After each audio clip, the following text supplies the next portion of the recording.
அவன் தனிமையில் அவன் நினைத்தால் என்னை, நான் அவனை தனிமையில் நினைக்கிறேன். என்னை நினைத்தால் நான் அவனோடு தான் இருக்கிறேன் என்று அல்லாஹ் கூறுகிறான். அல்லாஹ் உங்களோடு இருந்தால் ஏன் கவலை? அல்லாஹ் உங்களோடு இருந்தால் ஏன் பிரச்சனைகள்? அல்லாஹ் உங்களோடு இருந்தால் ஏன் சிரமங்கள்?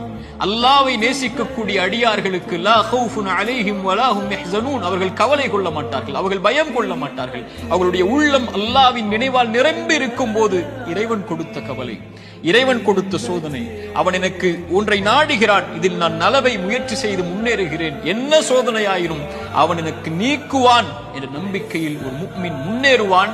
ஒரு பாவி இறைவனை குறை கூறி பின்னால் வந்து விடுவான், இறைவனை மறந்து பின்னால் சென்று விடுவான், இறைவனை ஏசி அல்லது சபித்து நீ எல்லாம் இறைவனா என்று சோதனையில் அவனை தூற்றிவிட்டு பின்னால் வந்து விடுவான். ஒரு முஃமின் அவனை அதிகம் அதிகம் நினைவு கூறுவதற்கு தயாராகுவான்.